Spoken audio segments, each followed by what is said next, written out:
विशिष्ट महर्षि और प्रभु रामचंद्र जी का ज्ञानमयी संवाद सुनते हैं द आर्ट ऑफ लिविंग के फैकल्टी स्वामी वैशंपायन जी की वाणी से।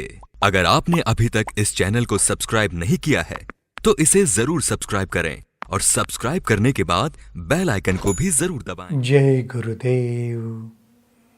योग वशिष्ठ के अगले एपिसोड में आप सबका स्वागत है। पिछले एपिसोड में अगर आपको याद होगा तो ऋषि उद्दालक की कहानी हम देख रहे थे। ऋषि उद्दालक बैठे थे और चिंतन कर रहे थे और चिंतन में उन्होंने क्या सोचा वो आज के एपिसोड में देखते हैं। उद्दालक का चिंतन चल ही रहा था। जब यह मिथ्या अहम उत्पन्न होता है तो यह मेरा और यह तेरा आदि विकृत धारणाएं भी उत्पन्न होती है। सबसे पहले तो अहम ही मिथ्या है।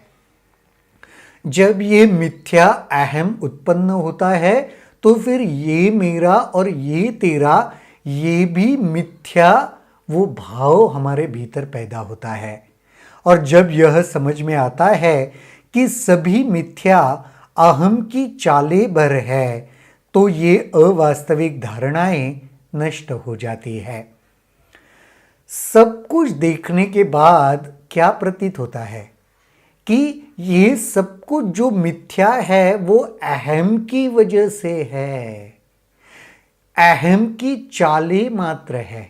चाल चलना कहते ना हम, वैसे ये अहम अलग अलग चाल चल रहा है और उसके वजह से हमें ये प्रतीत हो रहा है। सत्य यही है कि आत्मा के अतिरिक्त और कुछ नहीं।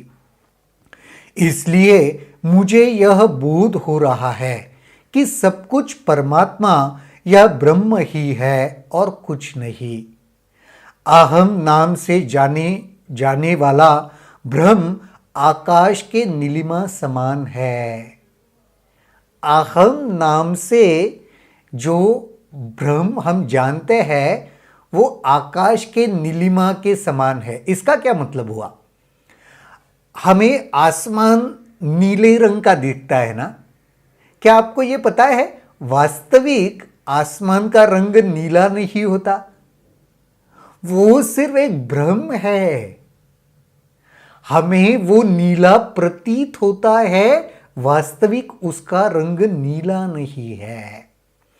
उसी उदाहरण को यहां पे ऋषि उद्दालक भी दे रहे हैं।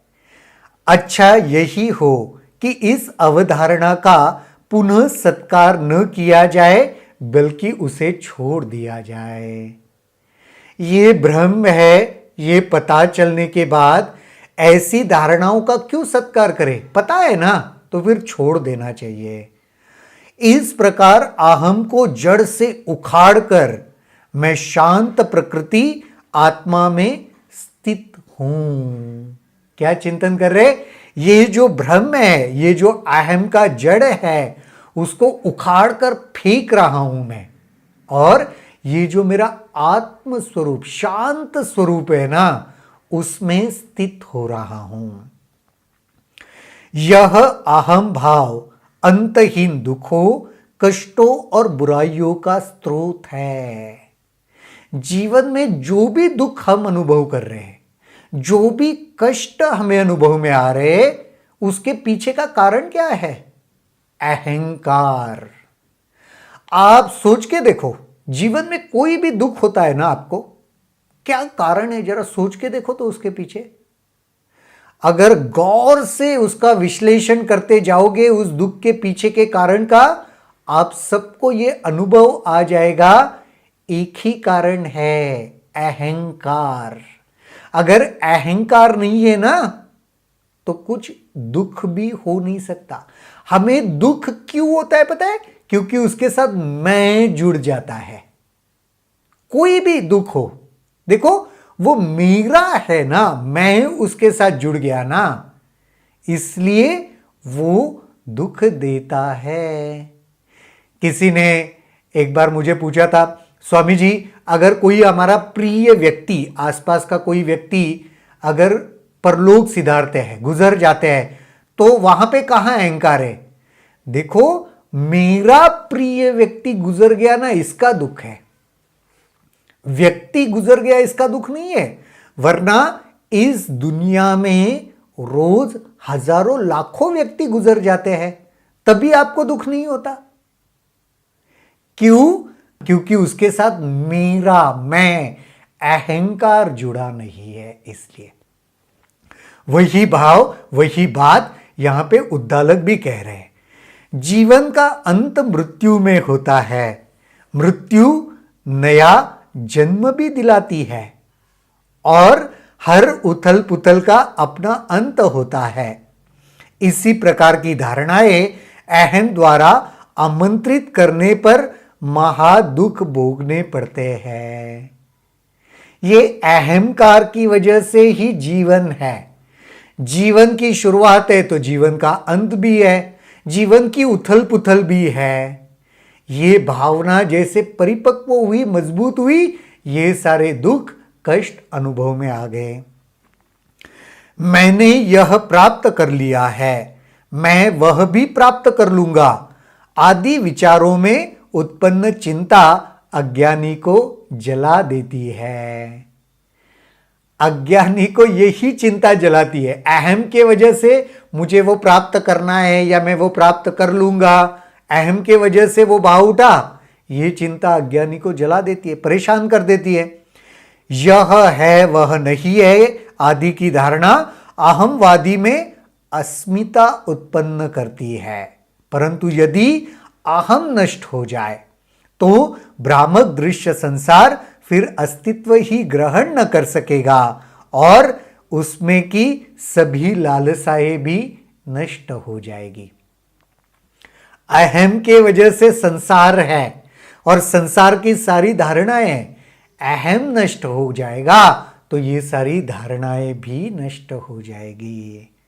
लगता है इस ब्रह्मांड रूपी सृष्टि के अस्तित्व ग्रहण के पीछे कोई वैध कारण नहीं।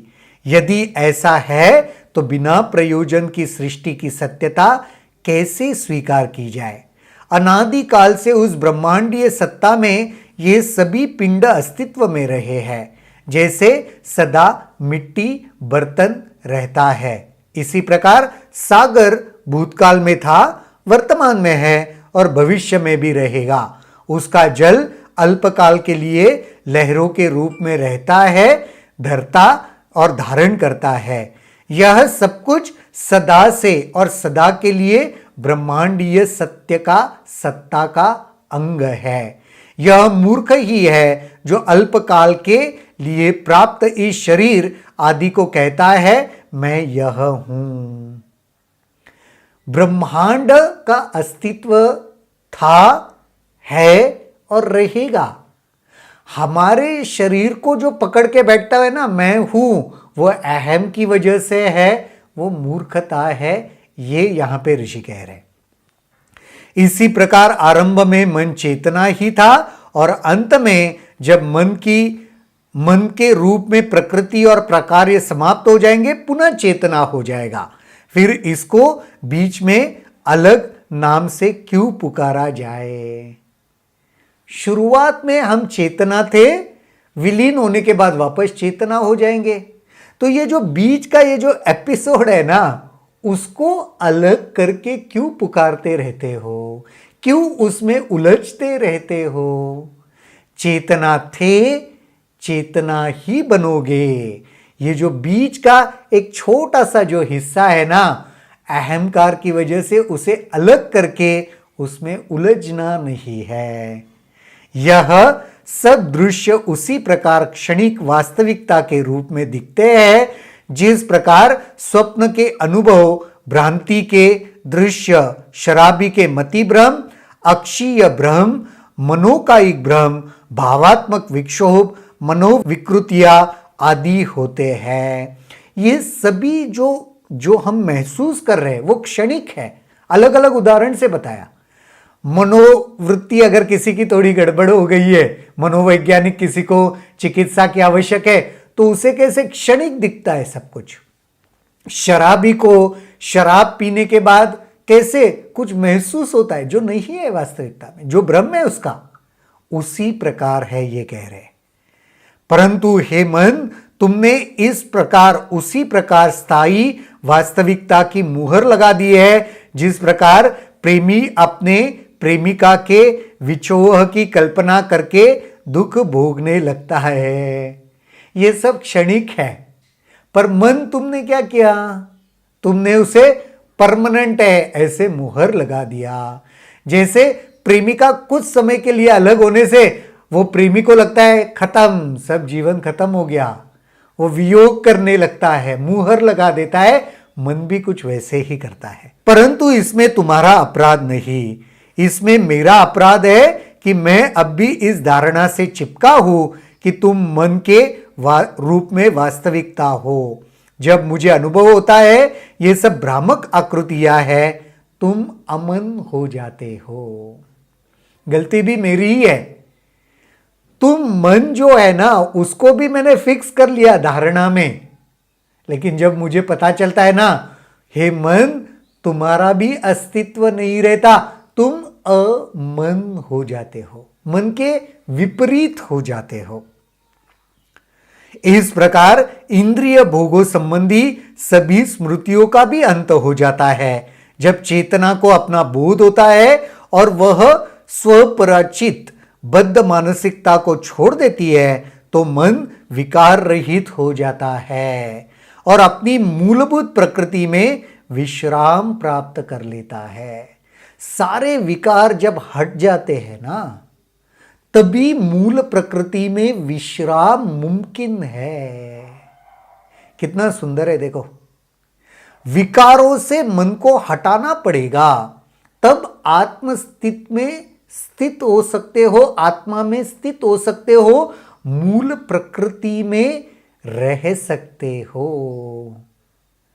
आज के एपिसोड में इतना ही देखेंगे। आज बहुत ही दिलचस्प बातें ऋषि उद्दालक जी ने हमें बताइए जो वो चिंतन कर रहे थे। ये सारी बातें ऐसे हैं जिस पे हम लोगों ने भी चिंतन करना चाहिए। इस एपिसोड पे जरूर चिंतन करना। फिर देखते हैं अगले एपिसोड में और क्या होता है। तब तक के लिए जय गुरुदेव। अगर आपके इस वीडियो को लेकर कुछ सवाल हैं तो कमेंट सेक्शन में जरूर लिखें, जिसके ऊपर हम आने वाले वीडियोस में चर्चा करेंगे।